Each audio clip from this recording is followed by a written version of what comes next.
Thanks everyone. Thanks for coming back in after a lunch session. It's a tough one always, immediately after lunch. Uh, but we'd love to share some insights about the D2C space, especially in the digital space.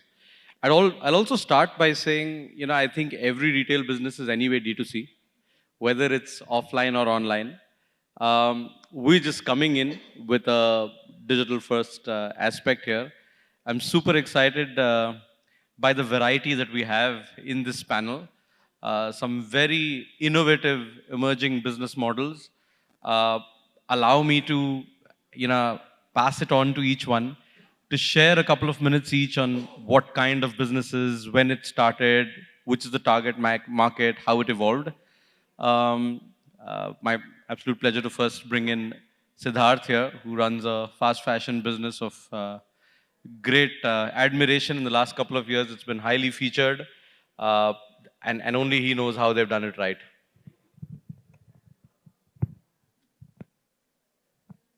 Hi, thanks Navin, thanks for the introduction. Uh, basically started off my journey back in 2019 with a small retail store in Bangalore, which was about 300, 350 square foot. We were more into surplus clothing, wherein I used to source a lot of garments from other factories, those surplus leftovers, and sell them in retail. The store started doing really well and then got deeper, started sourcing more stock and supplying to other retailers until 2012. That is what I was doing. Finally, in 2012, there was a very strange thing that happened while dealing with these factories. There was one particular factory which was ready to sell their fabrics as well. And I was making about 2.5 lakh rupees in that transaction, wherein I didn't have that capital to invest also. And then uh, did that transaction because I had a buyer ready, and to my bad luck, there was an audit going on there, so they couldn't actually, dispatch that fabric. And post 20 days, uh, the guy whom I committed to sell actually denied, saying it's too late, I don't need. And that's when I was stuck with those fabric. They were shirt fabrics, and put them around in my network. And there was one particular retailer based out of Bombay who was like, "Can you convert them into shirts?" And that is how I got into the whole production journey. So I did a sample round of 300 pieces. Those shirts did really well, and then never looked back. 10 to 12 years, this is what I was doing, making anything and everything in the men's apparel space for the brands like Madura, Arvind, and Landmark Group, etc. And while doing this, I observed that fashion for men was very seasonal. Uh, so, so there were basically four collections: summer, spring, summer, winter, autumn, winter. No one was focusing on fashion on a daily basis. A lot of European brands do that, and that's when I saw that huge gap. July 2020, we started Snitch, uh, barely with a team of about 4 people on a Shopify platform, and say about 20, 25 products on the website. But we started getting huge response there, and it's been a roller coaster ride post that, which we'll discuss in detail. So today we've shipped almost about 500,000 orders. We do about 1,700 orders on a daily basis, and yeah.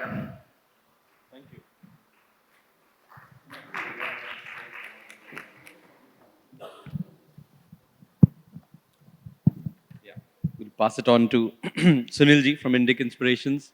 Please give us some inspiration here. Good afternoon, everybody.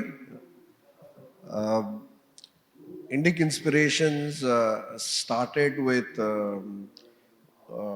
trying to help artisans of India get a market. We first set up a public charitable trust called Heart for Art about 8 years ago. And I think I was just talking earlier. And we do everything, but all the artisans need dhanda. That's what we heard from them.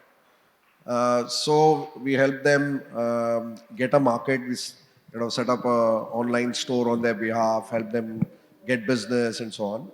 In December 2019, we decided to work with artisans and create new products. Until then, we were kind of helping them with whatever they were doing. And we decided to pivot on changing the collectibles, souvenirs, merchandise that narrate India's stories, souvenirs of India.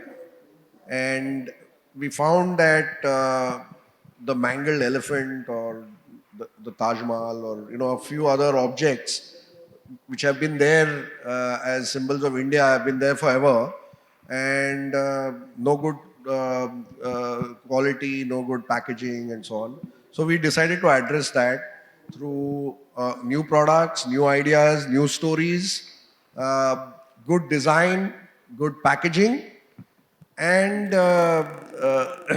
deeply researched products and stories, all rendered to narrate stories of India's traditions, culture, heritage, and achievements, rendered through India's arts and crafts or artisanal engineering. What does artisanal engineering mean? Scale models. Okay, there's no scale models capability in India where you want to make a ISRO rocket or a model of the Tejas aircraft and so on. Right? A lot of that was either coming from China or it was being made in Taiwan or Germany. Uh, a range of products that span, say, stories of Shunya, India's greatest gift to mankind, which we have never celebrated, right? Others have made money on the zero. Uh, or about India's dance traditions, or India as a republic. So we have not even celebrated the preamble of our constitution or the fundamental duties in our constitution. We did some work to put together some products that bring all these ideas together. So exciting times. We started just before COVID, and then of course the automatic thing to do was to do things online, and we've learned a lot. And we are also working a lot on creating a culture of gifting souvenirs, buying souvenirs, collectibles, and so on through experiences. And we'll talk more about it. Uh, so it's great to be here. Look forward to a productive discussion. Thanks so much, Sunilji. Just pass it over to Mayank. Can you please introduce us to ReshaMandi? Okay. Thank you so much. Hi guys, I am the founder and CEO of ReshaMandi. We are primarily an ecosystem from fiber to fashion and everything in between, which means that we work with farmers, yarn producers, weavers, and retailers across India, approximately around 35 plus cities that we cover. Today we have around 70,000 stakeholders working on our B2B side, but very recently when we started looking at our data, we realized that we are cutting down the cost price for the retailer for their end produce, whether it's the silk sari that they're buying from us, or whether it's the apparels that they were buying, whether it was cotton or viscose or anything of that sort. And because of that cost price reduction, we said, we'll have to start doing a private label to figure out a strategy on consumer side and give out the accessibility and convenience utilizing this retailer leg that we already have. We have around 3,500 retailers working with us. Why not use these SME retailers and create a massive pool of convenience for the end consumer? And that's the story of ReshaMandi. We've been in business for around 2 years, fairly scaled. We have 600 people working with us today. And I look forward to a productive discussion today. I hope I learn something. I hope I am able to tell you something that is exciting and you can take back something from here. Thank you so much. Thanks. Over to Abhinav, our F&B representative on the panel, please. Good afternoon, everyone. Thanks for having me. Lovely to be at this session. So I'm Abhinav. I represent this company called GoodDO. GoodDO is a plant-based meat company. It is one of the pioneers in this space in India. We started our journey in 2016, and we formed this company for one and one purpose only, which was to help reduce the demand for animal meat and promote compassionate eating without having to have people reduce or give up on anything without any sacrifices in terms of taste, texture, etc., while at the same time providing something that's fun and tasty. We are currently sold across 8,000 plus stores in India in the brick and mortar space, and our D2C play has started, over the past year, and it's really growing fast. Quite excited about that. At the same time, we also have a chain of vegan QSRs, which is under the brand name GoodDO, for which I'm the co-founder and CEO. And GoodDO is, by the way, named after a goat that we rescued from a meat shop, and the goat was named by our workers in our factory as GoodDO. So GoodDO became GoodDO, and that's the QSR chain. We are in Bombay and Udaipur and Kathmandu with other cities coming up. So yeah, again, very excited to learn from this wonderful panel and hopefully some exciting discussions here with you, all you guys, and hope to contribute and learn something here. Thank you. Over to Charanjeev. Please tell us something about Singh style. Sat Shri Akal to everyone out here. Um, I'm very nervous. I actually broke my leg in the morning. I'm so excited to be on the panel. So forgive me, and I might be even goofing up, so forgive me for that. So, Singh Style is actually a turban and beard brand that it's the world's first turban and beard brand that we have created, which is for the Sikh community, for the Singh gentlemen. We cater to nearly 30 million. The Sikh population is around 30 to 32 million or 3 crores, right? But no brand had ever looked at our or focused on our needs. So I always say that brands spend billions of dollars creating a brand identity, but our gurus have given us a free identity, which we need to, which is a turban and beard. We just have to maintain it. But there was a scarcity within the market for this, right? I used to see a lot of the youth moving away from the identity because of the lack of products. In Bombay till 2014, there was 1 or 2 turban shops which was catering to 2 lakh families. And I had to go all the way to Kolivada to buy those products. And if I'm not happy with the quality, I can't complain, right? And if you go down to Bangalore and all, zero. So we said that, okay, it's a Guru gifted identity. Let's help the youth. If they want to remain with the faith, we will cater to their needs. So what we did is that we started thinking or planning about things, and we said, okay, what is the first need? The need is quality turbans and beard care products. People were using, hair gels or sprays, alcohol to spray on their skins, and that was that's very bad. So what we did is we created first an R&D team, which started formulating products in-house. So all our beard care, hair care products are formulated, research. We take around 8 to 9 months before we release any product. We said, I'm done looking at Sardars wearing those blacks, blues, and red turbans. I want them to get flamboyant, right? So we'll get the tea pool blues and we'll get that, aqua colors and all. And today, Singh Style has around 110 shades on the website. Our target is to become the Asian paints for turbans. And people boast, the youth has started coming back or they started liking our product. So nobody goes and says, I'm wearing a brown color turban. I'm wearing a Singh Style cinnamon turban. Okay? So that's what happened with the youth is they started connecting with the brand. They started understanding, okay, I don't have to give up my identity to style myself. I can now have products which will help me to style and groom, also maintain the identity, right? So that's the birth of Singh Style. Excellent. Thanks for that. Great work there.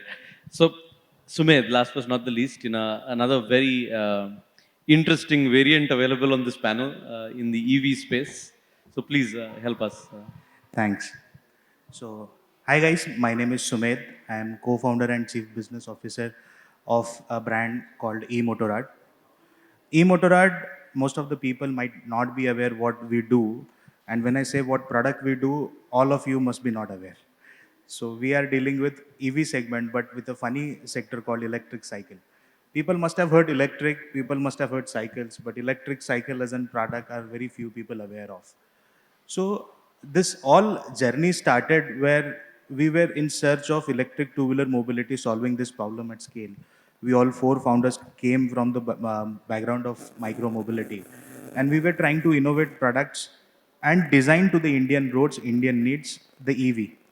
That's where we came across this wonderful product, electric bike, when we were on the tour of Europe, and we understood the world has shifted from IC to electric in only two categories. One is electric cars, and the second is electric bikes. I'll give you one stat. Most of you will be blown away by the stat. There are hardly 8 million electric cars on the road. There are 21 million two-wheelers we are selling per year in the country in IC engine, which is roughly 2.5 crores. But 132 million is the market of electric bikes worldwide. That's the stats. Now, why is world moving towards this particular part of mobility? What unique it has is all about design, less demand of infrastructure on the road. Electric bike doesn't require battery swapping station. After 70 years of independence, we still new petrol bunks coming next to our houses. We see new IC engine shops getting opened up. Infrastructure for 70 years of independence was not enough. So replacing it with two-wheelers, typical like scooter per se or motorcycle per se, was a test of time. We definitely needed a product which will augment the growth of adoption of EV, was e-bike. So we came in this concept, we started this, and all of us challenged on the ground, boss, whatever happens in the Western world doesn't need to follow in the country. But everyone failed to understand the use case of the product. A lot of people from cycle industry rejected us to join. A lot of people from IC engine industry rejected us to join. That's where we board took a decision, boss, none of us will hire from cycle or ICE or EV industry. Today we are 102 people with 40,000 plus square feet manufacturing capacity. Last year we did 22,000 units of e-bikes. 40% was domestic, 60% was exports. And that's a short journey of 18 months. We scaled in COVID, and blessed to see this concept of D2C and having a discussion, sharing certain experience on the matter. Thank you. Great. Thanks a ton. Hopefully, the first 15 minutes of introductions have opened up the minds of a lot of us in terms of variable business models, especially driven through innovation as well as from a channel perspective, we are digital in reach. In terms of format, probably we'd like to be able to take questions at any point. So if anyone wants to raise their hands when anyone's, we'd like to keep it interactive. Otherwise, we'll definitely reserve the last 10 minutes as one block. So anything works for us. We discussed that that would be a good format. So back to the panel here. I think the first real topic which we'll open for everyone's views is what do we think has really contributed to this surge in D2C from a consumption standpoint, especially in the last few years. What did the consumer really find as a gap that a lot of us have been able to go and serve? You've got brilliant experiences, especially in the last year or two. Please share your individual thoughts on that.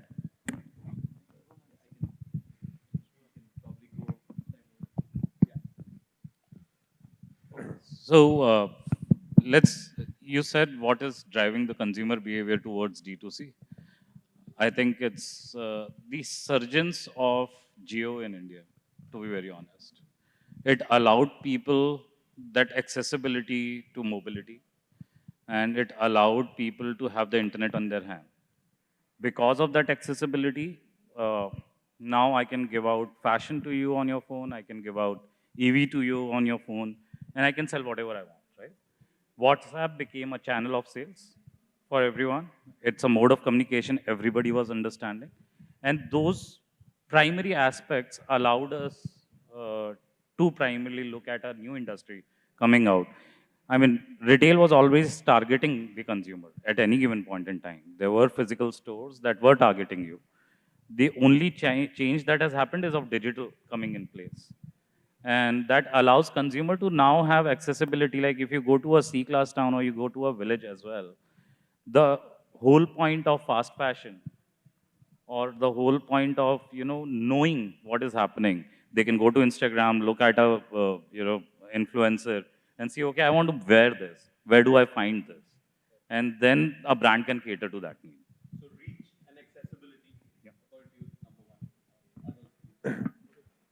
Um, yeah, I would like to add a few to what was mentioned. Like you said, WhatsApp and availability of smartphones, and then WhatsApp payments has become so easy. Okay, so even a small guy could start something and get paid. Uh, the logistics, all the other startups that solved the logistics problem, it became easy to kind of accept orders and ship things out. Um, um, I think just the push given to doing things digitally, whether it was demonetization or COVID that forced people to almost change their lifestyles in a sense. And I think just the pride to be able to leapfrog, okay, saying, hey, you know what, even my cousins in America can't do it, I can do it. So all of these drivers have helped D2C happen. And it's also just the ease of setting up a business and doing business the D2C way rather than going and setting up physical stores. Yeah, I think all of these factors have come together. Oh, all right.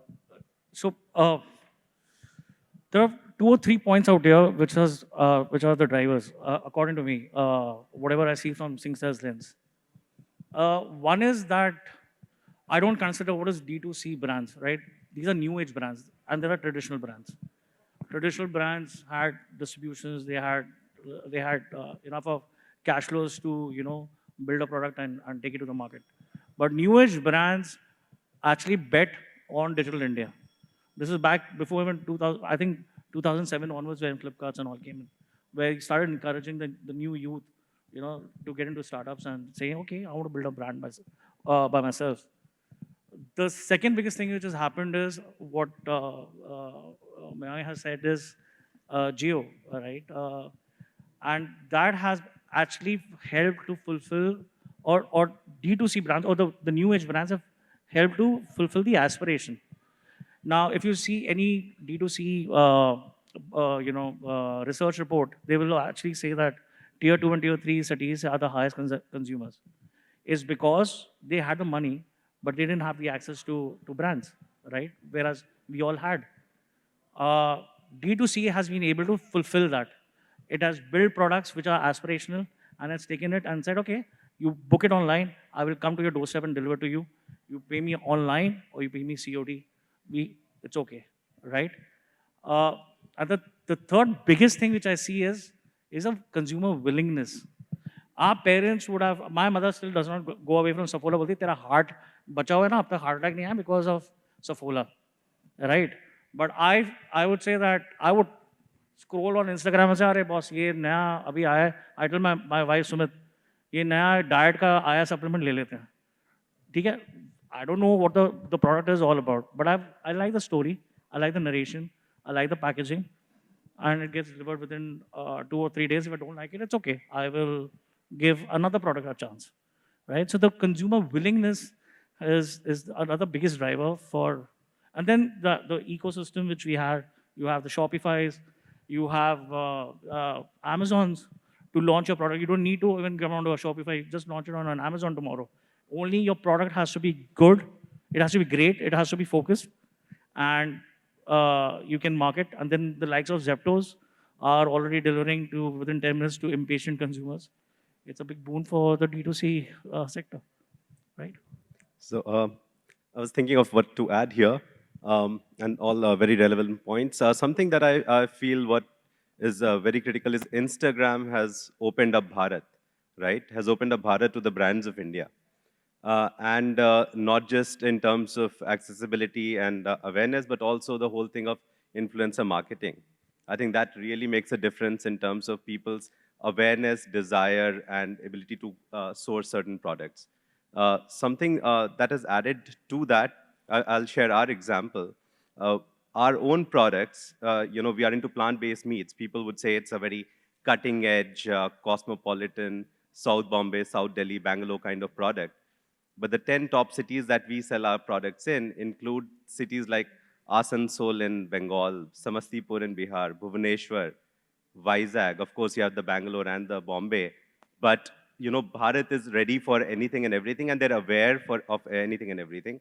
So we need to focus on what the product, and we need to create there's also now a pride about products and brands coming out of India, right? Because of geopolitics, because of whatever else. And that is something that Indian brands can, really jump on top of and, get their products out there because there's a demand for products and brands that are made in India for India. So those are my two points about what's pushing this D2C adoption fast. So D2C, if I believe, is an approach rather than a sales strategy, because any brands, if you see and take it up example, the native sales will be exceptionally low. There will be definitely few exceptions. Those are doing only website, but other modes of sales also. So I believe D2C should be considered as an approach to the market rather than a selling strategy. D2C approach enabled new brands, new age products to reach out to the consumer where people were brand agnostic. If giving you an example, my products were placed at the point of time was 49,000, 59,000 rupee. And people from tier 3, tier 4 were willing to give it a try. People were willing to buy these products. And as sir rightly said, we have the logistics in place. We have internet in place. We have trust on a virtual reality in place. Now people get influenced by looking at videos. It has boon and the other side of the story too. But D2C enablers in the country is, I believe, approach, not only the sales channel. I mean, most of the points have been covered, but I think D2C is again got to do a lot with the human psychology that has evolved in the last 2-3 years. The way we think, I mean, the way we want to present ourselves, etc.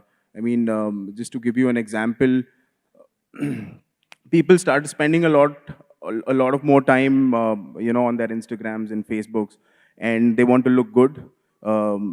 Thanks to your Tinder, everyone wants a right swipe. Men have started, thinking about grooming themselves and, dressing up themselves really cool, whether it's a house party or anything of that sort. So it is more, yeah, towards accessibility. It is service that you provide. It is about the whole human psychology that has evolved over the last 2 years. I'll just add one more point, which I think is very important, again, in the context of the last 2 years. Because of COVID, lots of people have not really been spending money, discretionary money that they would have liked to use, going out eating and other such things. And now that money is sitting with them and it's sort of itching them to be used. So people are more willing to buy things and, spend on discretionary stuff that's out there. So yeah, I've just, wanted to recap this, so clearly accessibility and reach, that's one of the big things. We also heard democratization of payments that makes ease of doing business. We talked about ease of setting up, the supply chain ecosystem, being available so that, we don't need to bother about all aspects of it. You mentioned about the difference between traditional brands versus new age brands and consumers willing to give a chance to new age brands. So that was an interesting one, which you talked about as willingness to try and buy with the storytelling. You talked about made in India for India and how screen time, etc., has really moved up. And last but not the least, the psychological impact of people wanting to try new, look good, and discretionary spends, which have been on the increase and, all contributing factors to this D2C scale. So thanks for those inputs. If anyone has questions, please feel free, even now or later, I'll be happy. Yes, please, can we pass on a mic in the group, please?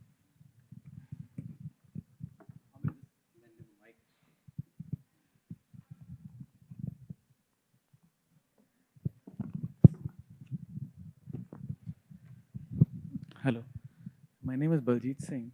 I had a question regarding D2C approach, where we hear that companies like Unilever and P&Gs, they have not gone D2C, although the volume that they have. And one of the main reasons being the logistics cost is not permitting them to do so. So I would like to understand your Sure. understanding on it, that how expensive logistics when you go to D2C with products which are not high valued. Got it. And what would you term as high value versus not high value? Probably 500 plus. Got it. So please, there are a lot of experts here. I think someone like Sid has been able to really scale a business in the last few years, and trying to manage the cost of logistics has been something that we've tried to work together on as well. And the rest, whoever has that price point, if you could please share some insights. So as I would like to take this question as an D2C approach, going to it or not going to it. See, if we see a lot of innovation or accessibility or acceptance has happened in the personal healthcare and the fashion industry, where the ticket size is not good, ticket sizes are less, and everyone is struggling. Delivering something to your doorstep with less than 300 rupee value is impossible to make money. And that's where if you see every brand or platform rather, if you see current D2C brand, no brand is only D2C. Every brand has an omni-channel presence. And India has learned this way, managing the third-party supply chain, managing the returns, accepting the returns, understanding the return product value.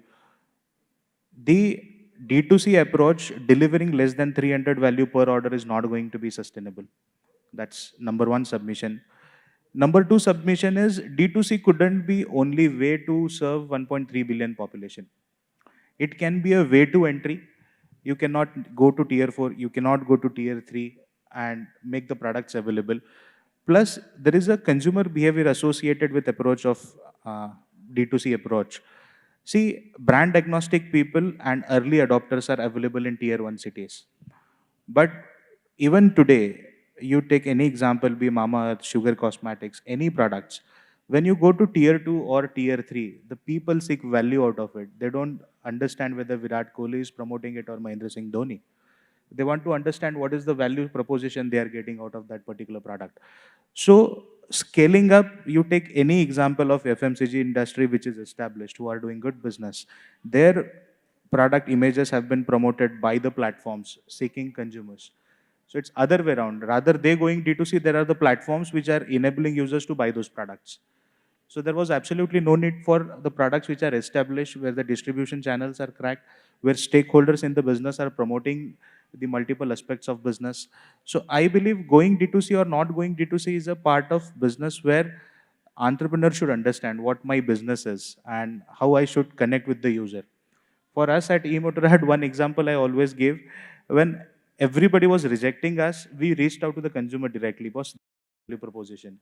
When they accepted, now we have 176 dealerships across country. So it is about nature of business, what we do and what user connects with us. That's my submission. Yeah, I mean,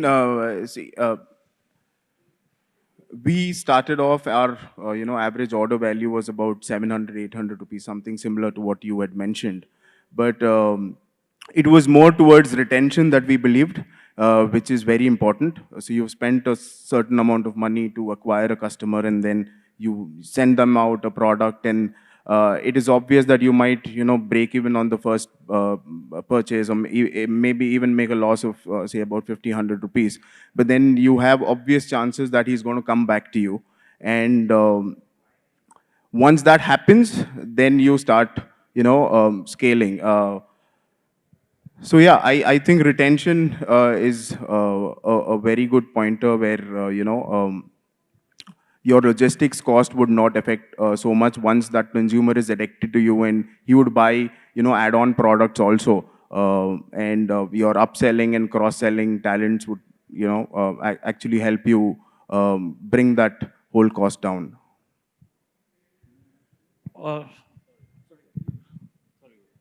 Sasikal,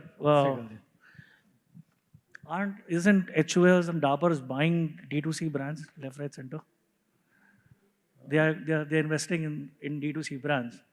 I think when I started my career way back in 2004, I had the opportunity to work with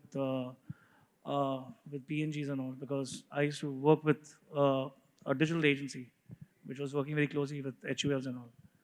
And at that time also, they wanted to, become a direct-to-consumer brand. What is a direct-to-consumer brand? Is basically I open my own retail outlets and let them reach out. But the problem and that's why I started my discussion by saying that there are traditional businesses and there are new age businesses. For logistic is for a traditional business, logistic is not a matter at all. They can actually club a few things together, which I think ITC just started doing it during the pandemic, right? They also they've already got into the D2C thing where they're delivering it online. You just go to itc.com or I think co.in and place your order for your perfume and all, and they are shipping it to your doorstep. But they want a combo. They have primarily created combos for you so that that does not hit their their profits, their P&Ls. But traditional businesses, it's very difficult for them to look at new age brands or get into new age businesses.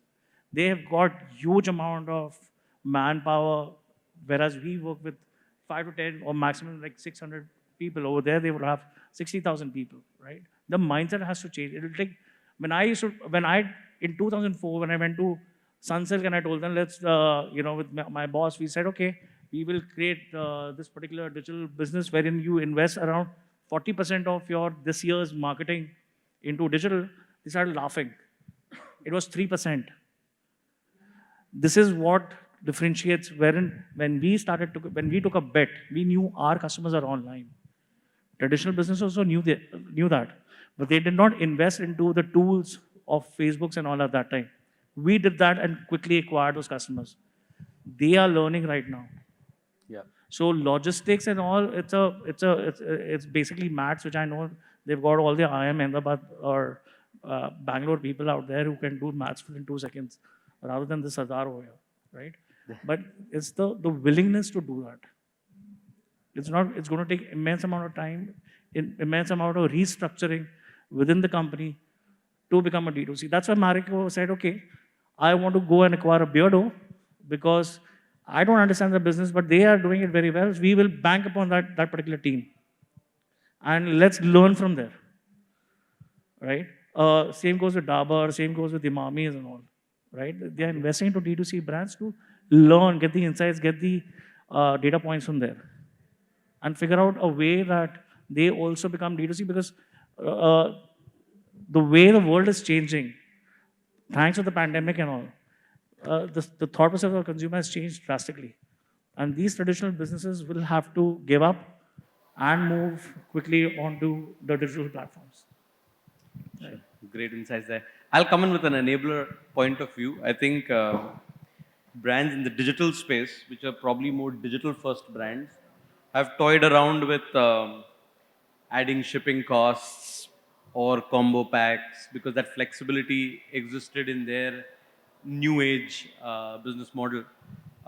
So those are things that I think at different points in time, depending on the product lines that keep getting launched, business owners in the digital space keep tinkering with. However, with little success, because the moment you create barriers to the checkout process in digital, you see your conversions falling drastically. And it is inversely proportionate to the ad money you put in at the top of the funnel. You'd rather not create barriers of exit in your funnel. On the other side, I do believe, and this is a slight tongue-in-cheek remark, I think the paid ad marketing platforms of discovery, like Facebook or even Google, haven't really figured out how in India you cater to a 400 rupee product line versus a 4,000 rupee product line. The cost of acquisitions are similar. So someone like a Facebook grew over 50% last year from this year by selling the same inventory to EdTech, not to e-commerce. So they didn't really care about how does that price point deliver. So that's a challenge that we have to really figure out, the low price point. However, I also believe, to your question on the logistics costs, I think the larger players, you talked about HUL, PNG, I think localized logistics where you're not doing interstate, hyper-local, dark stores, and now we talked about Q-commerce. I think that's probably the way for reducing your logistics costs in the lower price point segments. Obviously, you need volume to be able to do that, but there are also partners that help you create that localization of inventory so that costs go down as well as the experience improves. So I hope we've been able to. Yeah. Thank you so much. Uh, if I can ask one more question. Regarding options of going with already established players like Amazon, Flipkart, who can act as platform to get connected to the end users, having your own site or an app directly going to the consumer. What way would you choose, and how much percentage of investment would you invest in other platform as compared to your own? Sid, you'd like to take this D2C versus marketplace. Is it a versus at all? Is it cannibalization or is it more? I strongly believe on your own website. I mean, we are a brand which sells 98% of our inventory on our own platform.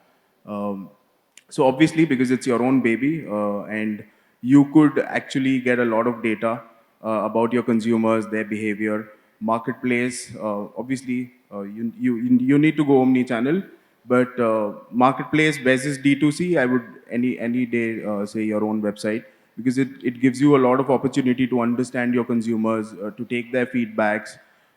You could get n number of things from your consumers directly rather than marketplaces, because you'll just be one amongst those thousands there, and you wouldn't get any recognition, maybe not even make money there.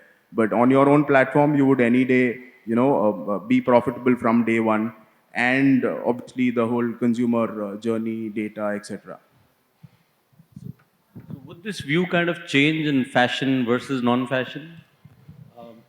So, I mean, to be honest, I can't speak of fashion per se, but for any young brand, I feel you have to be, as we discussed earlier, you have to be omni-channel. You have to be present and be visible across as many platforms as possible, right? Which of any repute, that is to say. So the large marketplaces, we are present on those platforms, and I think most young brands will benefit from being present there. Now, how much of a business that you do there, that really depends on how much you distinguish yourself from your competitors on that marketplace, and how the marketplace pushes, different brands or categories accordingly. So, and I agree with my panelist here that it's definitely much better ROI, as well as in terms of what you actually, the bottom line that you make, as well as the data that you get, which is of course gold, right? So getting access to data is a huge part of doing things yourself on your own website or your own platform, while being present in the marketplace for the brand and category awareness part. Sorry, so if you're saying that whether I should develop a website or an app or whether I should go to Flipkart or Amazon, it's dependent on A, which category of product you're choosing. B, you can have a very different strategy. And you can say, my lowest price point of product, I'm going to warehouse with them. I'm going to go and say, okay, Flipkart, give me the warehouse facility. I'll give a bulk shipment to you, give it on a SOR model, and I'm done. While for my luxury segment or price sensitive segment, I will create an experience that nobody has seen. So experience for the consumer, what experience you're going to give. If you're going to go for a Shopify experience, at the end of the day, you're not going to be distinguished. The challenge would be, are you going to create a very native experience which nobody has seen for your product, and are you going to tell a story with it? What kind of content are you going to write? Are you going to have a great imagery with it? And that's a lot of dollars getting spent. We all talk about marketing spend. What we don't talk about is what goes behind the scene. There is a lot of ops cost. So I'd like Anupam from the, the audience to answer this. He's the owner of Liberty.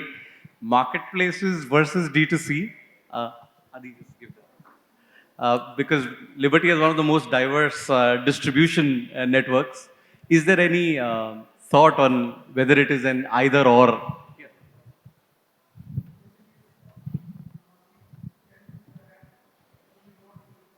See, I heard the gentleman saying there should not be a comparison. Definitely, we need to exist in both the platforms. Looking in short-term view, I think definitely marketplaces is something you want to do because they're a lot more optimized. They're burning too much money to bring in traffic. Eventually, the brand should also focus on building their own portal and be ready whenever the time permits. Because right now, the cost to compete is too high. But I very strongly believe in building in our own website. But commercially, it doesn't make viable to do it at this point of time because the kind of money all the marketplaces are burning is too high to get the customer. And also we can learn from a lot of these marketplaces, learn everything from them, bring to your website and then encash on it. Otherwise, the way they are doing to you on the other side. Thank you. Thank you so much.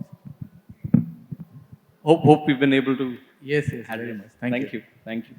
So we have one set of round of questions for the panel and as well as the folks here.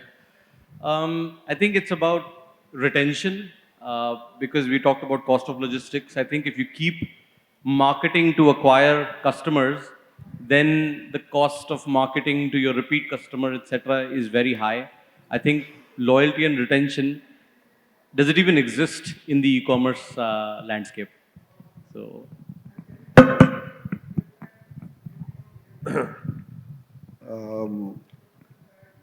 I think we talked about acquisition costs or selling a 300 rupee product and where it costs much more to actually deliver the product. Retention is absolutely essential. After acquiring the customer, great product, service, customer service, experience, of unboxing the product and so on. The story that you're narrating for every product that you're selling, and the engagement that you can create. And engagement can be done in various ways. For example, we do a lot of workshops around right from building rockets with DIY kits to Madhubani workshops and gold workshops, gold painting workshops and so on. So all of these then create a way to engage customers who bought something from you, and then you keep telling them about new things that you have. I think your product categories also help in this. If you have a collection that you communicate that they can wait for, okay, there's something new coming in that collection, almost like fashion. If you can do that, I think you can kind of keep them engaged. And you need to do all of these, which is probably a combination of kind of digital and physical stuff that you may need to do. I mean, retention has to be key, right? I mean, I don't think one can run a business without having repeat customers, and we have to maximize the CLV for our customers. The one thing that we actively focus on, and I think all of us in this room with our own businesses or products need to, is create that distinction in the product. Something about your product that really makes you stand out from your competitors, right? At the end of the day, you can talk about everything else. The branding, the positioning, the packaging, the customer service, but the product has to be center, front and center.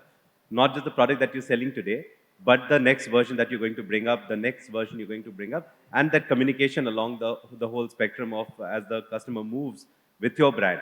You take them, all right, I've got my generation 1 product, now a generation 2 product, and this is how you engage with them. The other part is when you communicate your brand story, right? You have to have try to make it something distinct, something very natural and organic, where they like to associate with you, where they enjoy something that you bring to the table that they feel proud about, that they are happy to be a part of, and they talk about organically on their social media feed or whatever, right? So those are the two things I feel very strongly is the brand by itself and the product proposition or value proposition of the product for the customer. Those two have to be the key. Sure. Fair enough. So I heard storytelling, I heard experience. You want to come in with something? No? Okay, I heard engagement. I think our view on this is, I guess, what. See, one is the brand experience that we were talking about. I think what is missing is the consumer, when they land onto your homepage and when they are exiting, are they getting confused? What is the empathy map looking like? Nobody talks about it. That's, sorry, the sad state of affair is that we don't talk about user experience so much. And while we talk about D2C and while we talk about digital, user experience becomes the most important key for you. If you keep the empathy map running, you make sure either the consumer have a neutral reaction to what you're showing and a happy reaction to what you're showing, you have a smooth sale. Once the smooth sale is done and your experience is delivered, what is the after sale service looking like? Once you keep that experience in check, you will have the retention automatically. So that is dependent on how you plan your experience around. Okay, hi. This has definitely been a good, engaging conversation. And I'm Deepak. I basically run a mobile marketing company. I just want to add a perspective, in the spirit of this conversation. If you all look back at legacy business, sometime back we spoke about it. Those businesses were largely prioritizing, if you look at their business, product, distribution, marketing. And if they had to really, a legacy business used to really, really put a lot of effort. Some of them would even over prioritize distribution over product. Okay, and then marketing for the legacy business, because you were dealing with TV, print, it was largely about brand awareness. There was not really so much science, behind marketing. Okay, so if you look at those businesses, they survived on good product, excellent distribution, okay, and the power to buy media. Yeah. Now, when you look at new businesses today, do they care about distribution? Because digital has kind of democratized distribution. Okay, so they believe that, look, distribution is not a problem. Product is something which I'm passionate about, so that I can find the right need gap in the market. And I think the other aspect is that marketing in the digital era, okay, is something which I believe many founders have to really, really go deep, and get their sleeves dirty on that front, because that will be a big success mantra. So if you are able to develop a science behind marketing, okay, that will actually empower you to grow the business. Yes, you can do product innovation, but marketing, to my view, is becoming increasingly important in the digital world. Any other questions? I don't know whether it made sense to people, No, but all good I just insights, felt sir. that was important to convey. I guess concluding statements from our end. We're open for another question or two. We have about 7 minutes to go. But yeah, I mean, we talked about retention. We talked about customer experience, engagement. So I guess, as rightly said, that, the repeat customer is the core of the business.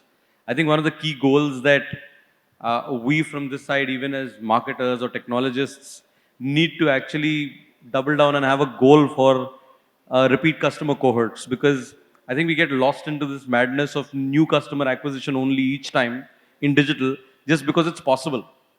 But at the end of the day, the economics of the business comes from the stickiness and the lifetime value of the consumer. So yeah, developing a science behind marketing was a great input. I'm done for the session here. Any last thoughts from anyone? I just have one thing about retention. So I'll just give you a story about Singh style. Our, I think our return repeat buyers is around 45 to 50% month on month, right? We've maintained that. But the beautiful story about our repeat buyers is that there are 4 or 5 customers of ours back from 2016. They are the investors in Singh style. We actually didn't have to go out to look out for funding. Our customers themselves walked in and said, let's make it more bigger, right? So if you are, you don't need to go with how many shampoos do you need here in your bathroom? Or how many charcoals do you need in your mouth, right? That's where Singh Style said we don't want to do. Simple, sweet products, right focused, just deliver. You need a beard oil, we'll give you a beard oil. You need a beard setter, we'll give you a beard setter. Be simple, and if you're distinct than the others, you don't need to think too much about repeat buyers, because once they like your product, they like your brand, experience and everything is a part of the package. right? That's how, I say, it's like a parent thing, right? बच्चा पैदा कर दे तो उसको थोड़ी देर रोज मारूंगा, उसको प्यार करेंगे, उसको लाएंगे, फिर ही जाके वो बच्चा बड़ा होएगा, हमको रिस्पेक्ट करेगा, right? The same goes with customers. If you can't just throw a product, even if you make a brilliant product, you can just throw it away. You have to start listening to customers. Most of our products, ideas actually come from our customers. A beard deodorant. How many of you have heard of a beard deodorant? It came from one of our customers. Yeah, every time I draw food on my beard, I stick my beard. I can't go and wash it like everyone else, right? Why don't you come out with a beard deodorant? And we did that, right?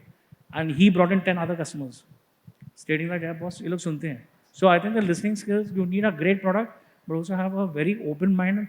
Like listening skills should be there. Then you don't need to think too much about attention, right? And those customers, they start bringing more and more customers for you. I think we hardly spend on digital advertising. Everything comes from word of mouth. Right? So that's my thought. I've always said that about attention. So, and I'm pretty sure I may be wrong, but No, good insights. Thanks a ton.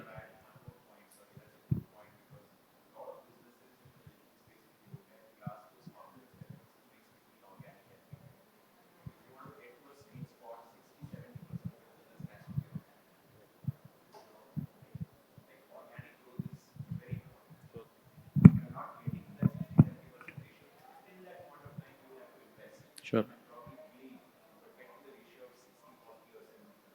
Sure, I think there's a huge realization in terms of the shift in channels or sources of traffic or audience, and I think the more value on organic efforts or diversification is now mission critical more than ever before, and that's what's going to get any kind of differentiation. So yeah, I'm done for time.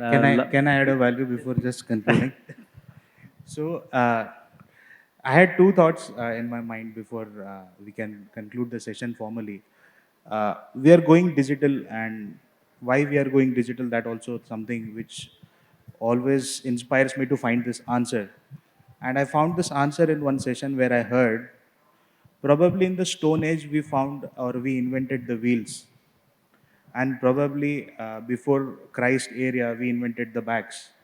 But it took 2000 years for someone to add those wheels under that bag and trolley bags. So that's the kind of innovation we live in. We use everything, but we feel there is no space of innovation, but innovation happens. And where we work on a product where convenience has been given, it is impossible to reverse that convenience.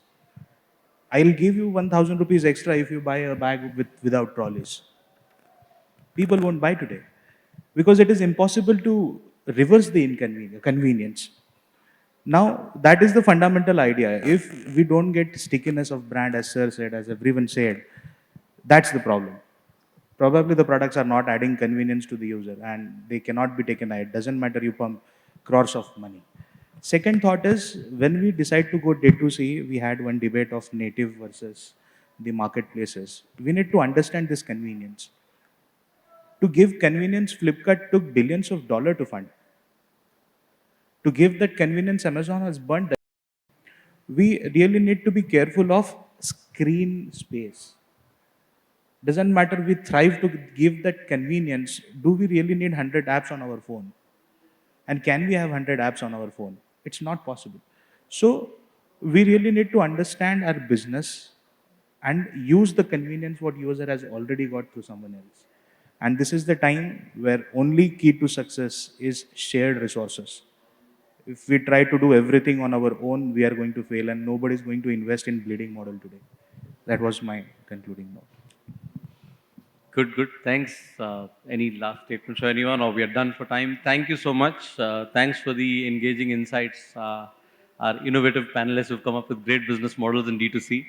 Hopefully it was a value addition here. Thank you.